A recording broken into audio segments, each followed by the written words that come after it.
पता है मालती, मैं गर्भवती हूँ। मतलब रमेश जानता है इसके बारे में? मैंने अभी अभी उससे बात की है। उसने बोला है कि वो मुझसे शादी करेगा। कितना अच्छा होगा, एक छोटा सा परिवार होगा हमारा। अनुराधा सपने सजा रही थी और उसकी सहेली मालती के मन में गुस्से का ज्वालामुखी फट रहा था। मालती ने अनुराधा से दूर जाकर रमेश को कॉल किया। बोलो डार्लिंग। मक्खन लगाना छोड़ो। तुम अनुराधा को छोड़ने वाले थे ना? अब वो प्रेग्नेंट है और तुम उससे शादी करना चाहते हो? ये अनुराधा बीना सब कुछ तुम्हें बताती है। गुस्सा मत हो डार्लिंग, गलती से उसके पेट में मेरा बच्चा चला गया। मैं कुछ सोचता हूँ। लेकिन अनुराधा को मालती और रमेश की इस संबंध के बारे में नहीं पता था। वो अपने ही मन में खुश थी।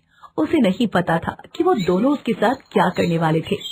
अनुराधा और रमेश का प्यार बहुत पुराना है। स्कूल से दोनों ही एक दूसरे को चाहते थे। हम दोनों का एक घर होगा और हमारे 2 बच्चे होंगे। हाँ अनुराधा, हम दोनों का एक परिवार होगा। दोनों स्कूल से कॉलेज में गए और कॉलेज में अनुराधा की एक नई सहेली बनी, मालती। मालती दिखने में अनुराधा से बेहद खूबसूरत थी, इसीलिए रमेश भी मालती पर लट्टू हो गया। मालती भी रमेश को भाव देने लगी और ऐसे ही अनुराधा की पीठ पीछे दोनों मिलने लगे। रमेश, तुम मुझे चाहते हो या अनुराधा को? तुम्हारे होते हुए उस बदसूरत अनुराधा को कौन चाहेगा? मैं उससे बहुत जल्द ब्रेकअप कर लूंगा, बस कॉलेज खत्म होने दो। मालती इंतजार करने लगी। वो अपनी सहेली को ही धोखा दे रही थी। कॉलेज खत्म हो गया और मालती ब्रेकअप के लिए प्रेशर देने लगी। एक दिन अनुराधा के घर में कोई नहीं था। रमेश ब्रेकअप करने के लिए वहाँ गया। देखो अनुराधा, मुझे तुमसे कुछ कहना है। वो सब बाद में कहना, आज तुम बहुत खूबसूरत लग रहे हो रमेश। ये बोलकर अनुराधा ने रमेश को गले लगा लिया। रमेश कुछ कह नहीं पाया। अगले दिन अनुराधा को उल्टी हुई तो उसे पता चला कि वो माँ बनने वाली है। रमेश को ये बात पता चली तो उसने भी अनुराधा को शांत रखने के लिए कह दिया कि वो उससे शादी करेगा। वहाँ ये सुनकर मालती गुस्सा हो गई। तुम तो अनुराधा से ब्रेकअप करने वाले थे ना, तो फिर ये क्या हुआ? गलती हो गई, मैं गलती सुधार लूंगा। रमेश अनुराधा से छुटकारा पाने के लिए बहुत सी तरकीबें अपनाने लगा। अनुराधा से बातचीत भी बंद कर दी, लेकिन अनुराधा भी छोड़ने वालों में से नहीं थी। वो हर रोज रमेश के फ्लैट में आती उससे मिलने। ऐसे ही कुछ महीने बीत गए। अनुराधा का पेट फूलने लगा और वो भी रमेश को शादी के लिए कहने लगी। 8 महीने बीत गए। मालती गुस्सा हो गई। रमेश, अब कुछ करना ही होगा। रमेश ने एक प्लान बनाया। उसने अनुराधा को बुलाया और मालती के हाथ में चाकू देकर उसे दरवाजे के पीछे छुपा दिया। अनुराधा घर में घुसी और मालती ने पीछे से उसके शरीर में चाकू घोंप दिया। अनुराधा की मौत हो गई। एक ही बार में माँ और बच्चा दोनों खत्म। रमेश और मालती ने अनुराधा की बॉडी को जंगल में फेंक दिया। अनुराधा की आत्मा बाहर चली आई। धोखा, मेरे साथ धोखा हुआ है। मैं उन दोनों को नहीं छोड़ूंगी। उधर अनुराधा का शरीर हिलने लगा और उसके पेट का बच्चा बाहर चला आया। अनुराधा की डेड बॉडी ने एक लड़के को जन्म दिया। वो बच्चा जोर जोर से रोने लगा।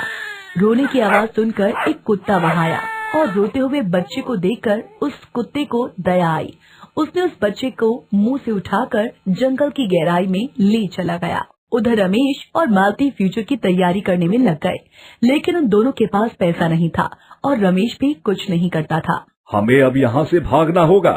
लेकिन उसके लिए तो बहुत पैसे चाहिए होंगे, वो कहाँ से आएंगे? हम बैंक लूटेंगे मालती, बहुत पैसे मिलेंगे और पैसा लेकर हम दूसरे राज्य में भाग जाएंगे और वहाँ शादी कर लेंगे। मालती को आइडिया पसंद आया और दोनों प्लान करने में लग गए। बैंक लूटना बच्चों का खेल नहीं है, इसलिए प्लान करने में ही दोनों को 1 साल लग गए। उधर जंगल में अनुराधा का बेटा बड़ा होने लगा और वो चलना सीख गया। उस कुत्ते के साथ उसकी अच्छी दोस्ती हो गई और अनुराधा की आत्मा मालती और रमेश पर नजर रखने लगी और आखिरकार बैंक लूटने का दिन आ गया। दोनों मास्क पहनकर बैंक के पास गए। बैंक के दरवाजे पर 2 सिक्योरिटी गार्ड थे। रमेश और मालती ने दोनों गार्ड के सर पर मारकर दोनों को बेहोश कर दिया और बैंक के अंदर घुस गए और सारा पैसा लूट लिया। और तभी बैंक के अंदर सायरन बजने लगा। पुलिस स्टेशन में खबर पहुंच गई।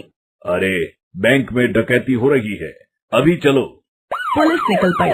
उधर रमेश और मालती पैसे लेकर गाड़ी में बैठकर भागने लगे।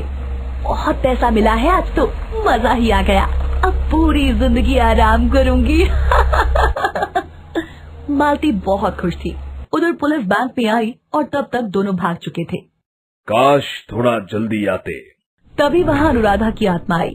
चिंता मत कीजिए सर, आपको वो दोनों डकैत मिल जाएंगे। उधर अनुराधा का बेटा उस कुत्ते के साथ रात को घूमने निकला। जंगल में रहकर वो लड़का बहुत साहसी बन गया था और वहाँ रमेश और मालती गाड़ी लेकर फरार होने के चक्कर में थे। रमेश बहुत तेजी से गाड़ी चला रहा था कि तभी गाड़ी के सामने वो कुत्ता आ गया। रमेश तेजी से गाड़ी को मोड़ने की कोशिश करता नजर आया, लेकिन गाड़ी जाकर एक पेड़ से टकरा गई। दोनों के सर से खून निकलने लगा। दोनों गाड़ी से बाहर आए। रास्ते में उस कुत्ते के साथ उस बच्चे को देखकर रमेश गुस्सा हो गया। तुम दोनों के लिए अभी मर जाते हम दोनों। तुम दोनों को तो मैं खत्म कर दूंगा। रमेश दोनों को मारने ही जा रहा था कि इतने में वो आत्मा आ गई और रमेश को रोक लिया। पता है ये बच्चा कौन है? ये तुम्हारा बेटा है रमेश। तुम दोनों को तो अपने किए की सजा मिलकर रहेगी। उस आत्मा ने दोनों को बहुत मारा और फिर दोनों को पुलिस के हवाले कर दिया। उन दोनों को फांसी की सजा सुनाई गई। उस आत्मा ने बच्चे को गोद में लिया और ऐसे ही उनको इंसाफ मिल गया और इसके बाद वो लोग खुशी खुशी रहने लगे।